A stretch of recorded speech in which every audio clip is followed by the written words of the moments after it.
మన దేశాన్ని రెండు ముక్కలుగా విడగొట్టి దేశం బయట ఒక పాకిస్తాన్ని, అలాగే దేశం లోపల ఇంకో పాకిస్తాన్ తయారు చేశారు నెహ్రూ మరియు గాంధీ.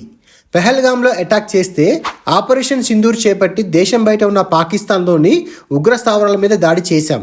మరి ఇప్పుడు ఢిల్లీ బ్లాస్ట్ చేసింది, అలాగే దేశం మొత్తం విష ప్రయోగం చేసి చంపాలని ప్లాన్ వేసింది స్వయాన మన భారతీయులు. మరి ఇప్పుడు ఆపరేషన్ సింధూర్ ఎవరి మీద చేద్దాం? ముందు మనం చేయాల్సింది మన దేశంలో పుట్టి మన దేశంలో తయారైన పాకిస్తాన్ ఉగ్రవాదుల్ని లేపేయడం.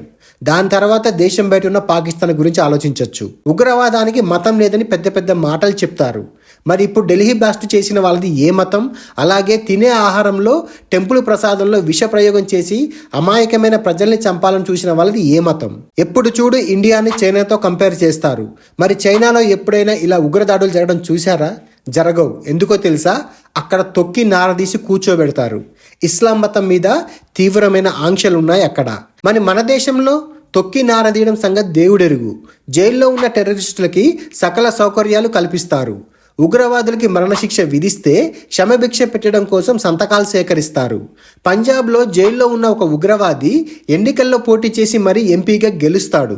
జమ్మూ అండ్ కాశ్మీర్లో ఇంకో ఉగ్రవాది ఎమ్మెల్యేగా గెలుస్తాడు.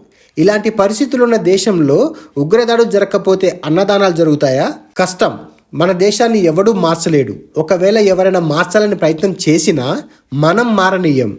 మనకిది జరగాల్సిందే, అనుభవించండి. ఢిల్లీ బ్లాస్ట్లో చనిపోయిన వాళ్ళ అందరి ఆత్మకి శాంతి చేకూరాలని ప్రార్థిస్తూ జై హింద్, జై భారత్.